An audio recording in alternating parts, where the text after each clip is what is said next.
اعوذ باللہ من الشیطان اللعین الرجیم بسم اللہ الرحمن الرحیم۔ ایک شہادات رسول صلی اللہ علیہ وسلم یعنی کردار سازی کی اصولی کتاب ہے آیت اللہ فضل اللہ کمپانی صاحب کی، جس کو الحرمین پبلشرز کراچی پاکستان نے شائع کیا ہے۔ اس کتاب کا ترجمہ علامہ سید ذوالفقار علی زیدی صاحب نے کیا ہے۔ آج میں اس کتاب کا باب نمبر 67 پڑھ رہا ہوں، جس کا عنوان ہے حلال اور حرام کمائی۔ سورہ نحل کی آیت نمبر 114 میں ارشاد ہوا فَكُلُوا مِمَّا رَزَقَكُمُ اللَّهُ حَلَالًا طَيِّبًا۔ ترجمہ یہ کہ خدا نے جو کچھ تمہیں حلال طیب طاہر روزی دی ہے اس کو شوق سے کھاؤ۔ امالی شیخ صدوق میں حدیث ہے کہ جو شخص اس کے حلال کی طلب سے تھکا ماندہ رات گزارے تو وہ شخص صبح ہونے سے پہلے بخشا جا چکا ہوگا۔ سفینۃ البحار میں یہ حدیث ہے کہ عبادت کے 70 جز ہیں، ان میں سب سے افضل جز رزق حلال کی طلب ہے۔ اسی کتاب میں یہ حدیث بھی ہے کہ میرا حلال کیا ہوا قیامت تک کے لیے حلال ہے اور میرا حرام کیا ہوا قیامت تک کے لیے حرام ہے۔ سفینۃ البحار میں یہ حدیث ہے کہ جو شخص 40 دن تک حلال غذا کھائے گا خداوند عالم اس کے دل کو منور کرے گا۔ جامع الاخبار میں حدیث ہے کہ عبادت کے 10 حصے ہیں، ان میں سے 9 حصے طلب حلال میں ہیں۔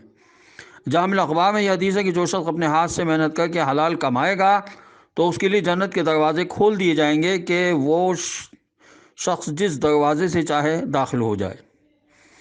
کتاب ہے مجموع ورام، اس میں یہ حدیث ہے کہ لوگوں پر ایک زمانہ ایسا آئے گا جب کوئی شخص اس بات کی کوئی پرواہ نہیں کرے گا کہ وہ اپنے بھائی کا مال حلال طریقے سے لے رہا ہے یا حرام طریقے سے لے رہا ہے۔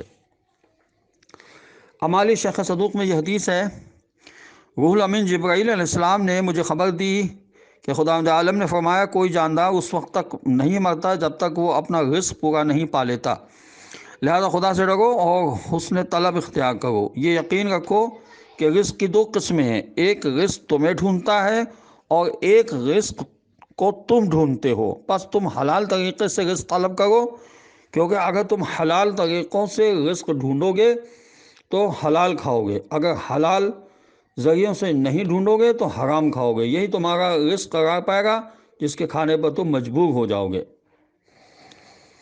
کتاب جامع الاخبار میں یہ حدیث ہے کہ جو شخص اپنے ہاتھ کی محنت سے کما کر کھائے گا خدا اسے اپنی رحمت کی نظر سے دیکھے گا، اس کے بعد کبھی اس پر عذاب نہیں کرے گا۔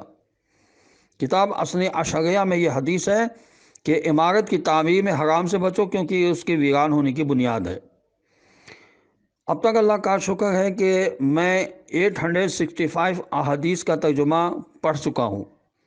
اس کتاب میں 1000 احادیث کو عربی متن کے ساتھ لکھا گیا ہے اور اس کا ترجمہ بھی اس میں موجود ہے۔ تو اب تک میں نے اس کتاب کی 865 احادیث کا ترجمہ پیش کیا ہے اور 67 باب پڑھے ہیں۔ انشاءاللہ خدا نے زندگی دی، اس نے توفیق عطا کی تو انشاءاللہ اس کتاب کو مکمل کریں گے۔